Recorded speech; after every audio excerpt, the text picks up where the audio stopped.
Hello students and welcome to the next video, and it is about quality control test of the tablets. So पहली बात, quality control क्या होता है? ठीक है, quality control refers to the process of inspecting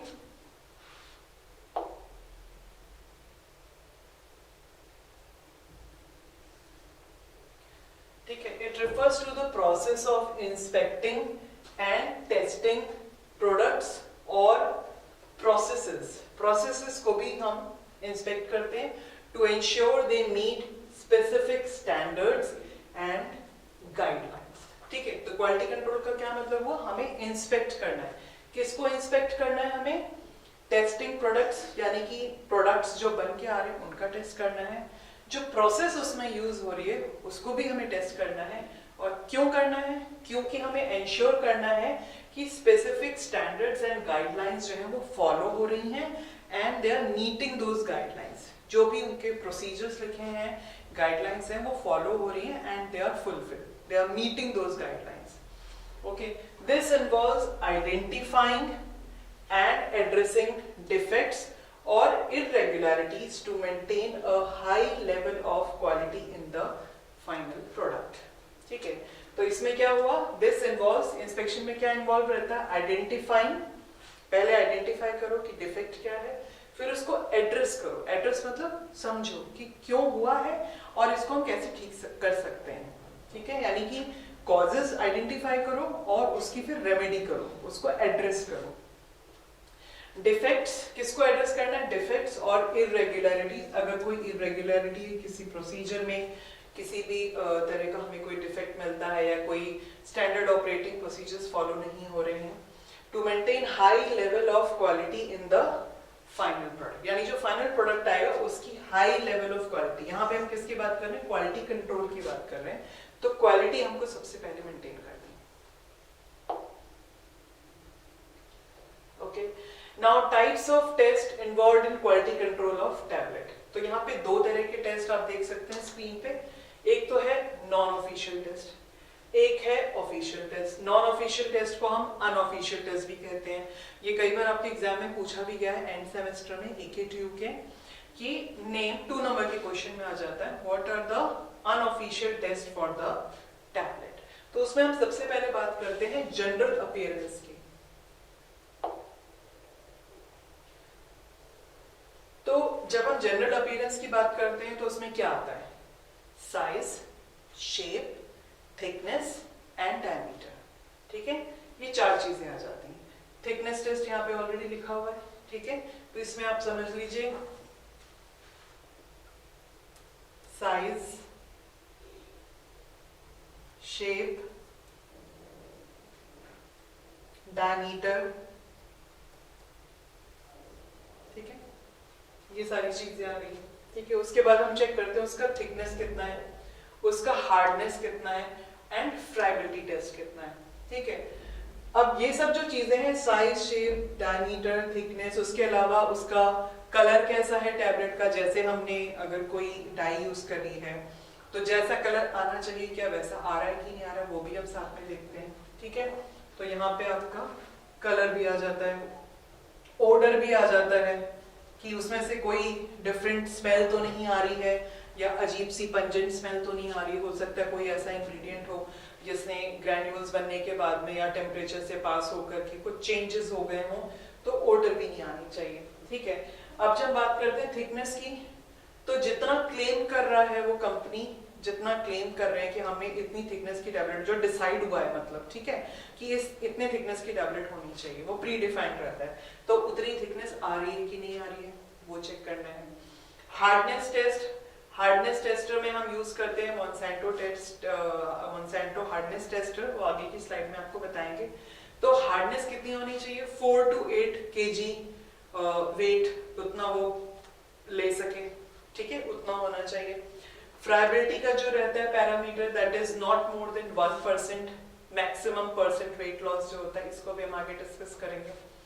ठीक है, official test में क्या आता है? वेट वेरिएशन टेस्ट आता है, डिसइंटीग्रेशन टेस्ट आता है, डिसोल्यूशन टेस्ट आता है, कंटेंट यूनिफॉर्मिटी टेस्ट आता है.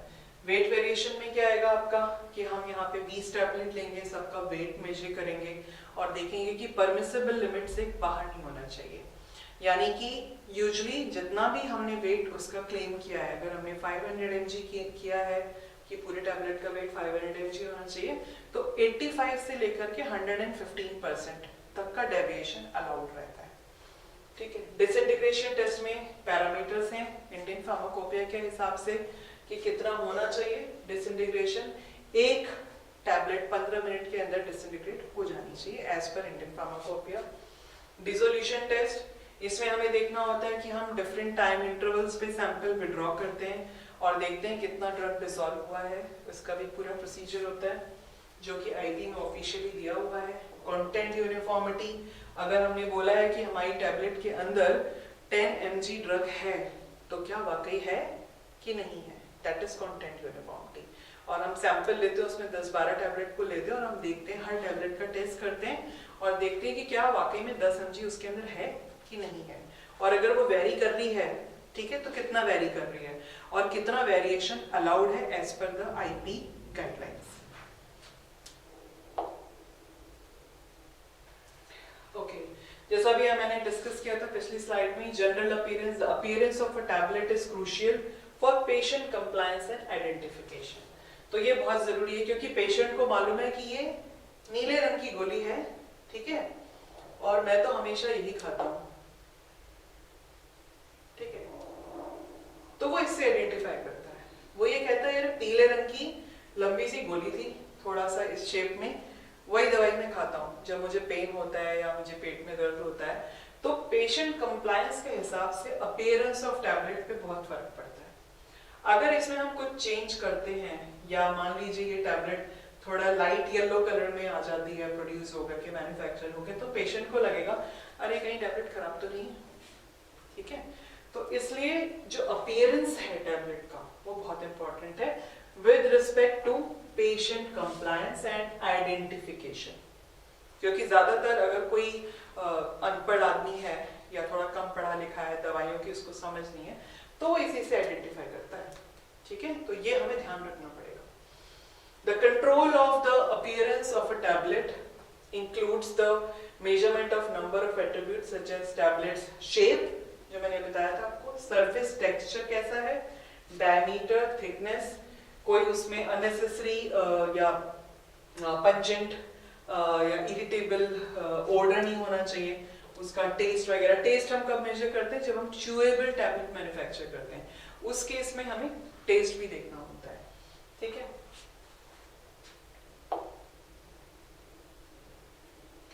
यहाँ पे हम बात कर रहे हैं थिकनेस टेस्ट की, ठीक है। The thickness of the tablet is the only dimensional variable related to the tablet compression process and it is measured with a micrometer, ठीक है।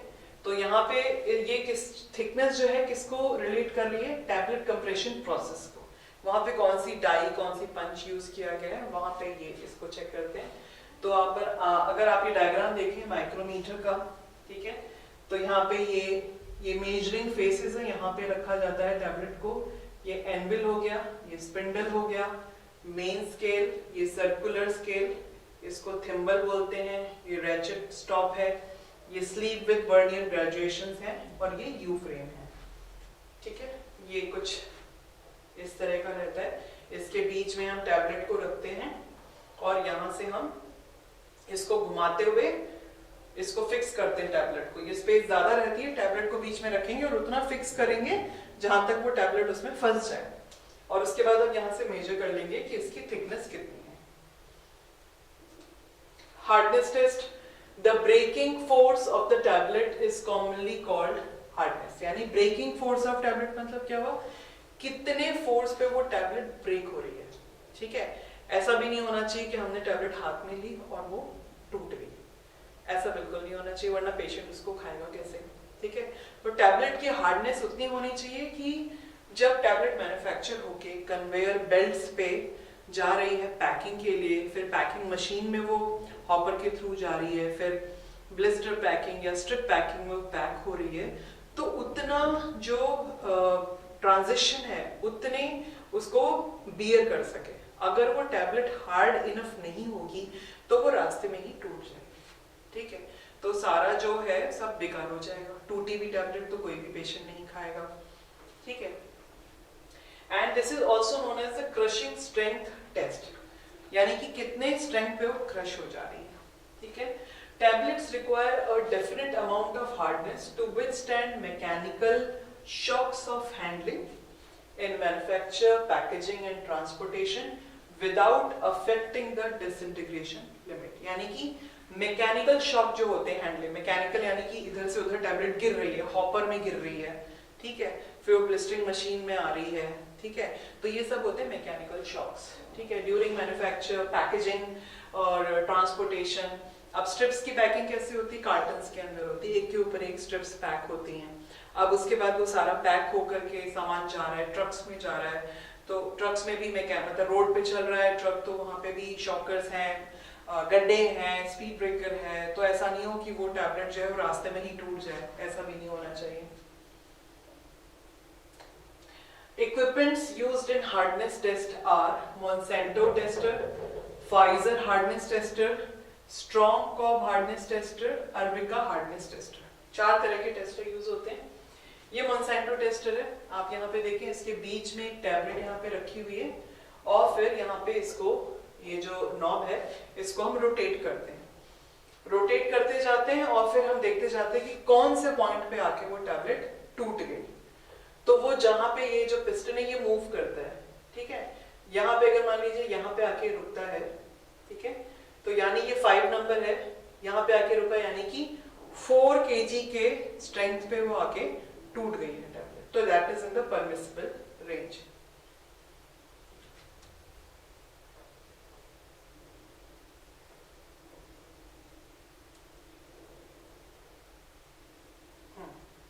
ये फाइजर हार्डनेस टेस्टर है, यहाँ पे आप देखें ये बीच में टैबलेट रखी जाती है इसके, और यहाँ से it's like a plier only, यहाँ बीच में टैबलेट रखेंगे और फिर हम इसको प्लायर को प्रेस करेंगे और जितना फोर्स हम लगाएंगे वो यहाँ पे इसमें मेजर होगा। ये जब नीडल मूव करेगी तो हम वहां पे नोट कर लेंगे कि कितने फोर्स पे ये टैबलेट टूटी है,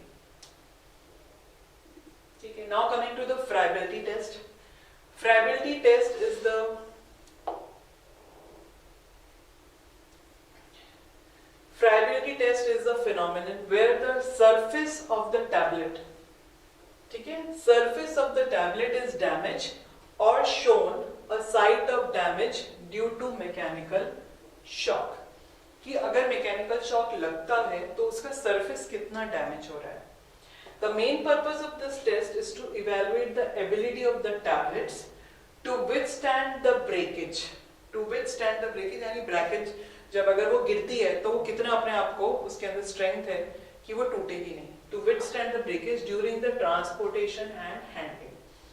Now friability test tells how much mechanical stress tablets are able to withstand।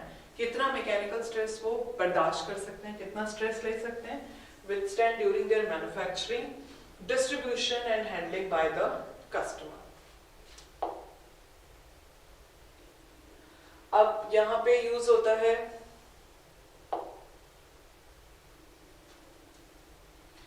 Roche fibrillator, ROCHE। Roche fibrillator tester is most commonly used for determining percent fibrillity of the tablet। Procedure: take 20 tablets and take initial weight of it and put it into fibrillator। Now rotate the drum at 25 RPM पे इसको हम rotate करते हैं और 100 RPM for 4 minutes ये रहता है। During this tablets get dropped on plastic from 6 inches।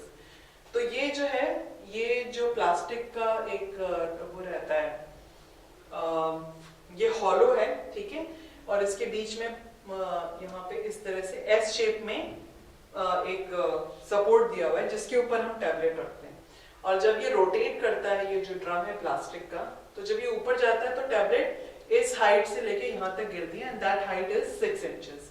तो ये टैबलेट गिरती है और ये रोटेशन रहता है 100 आरपीएम फॉर 4 मिनट पे रहता है।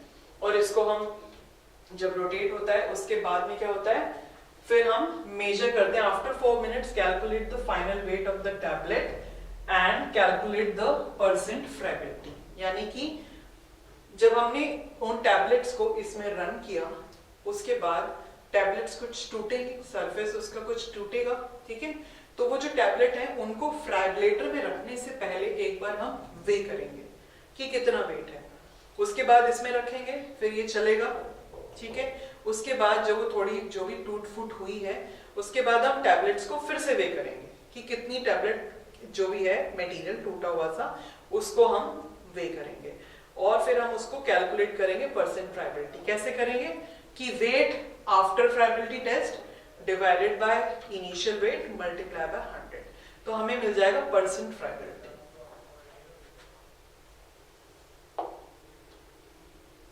ठीक है। सो आज के अभी के वीडियो में इतना ही। I will come with the next video.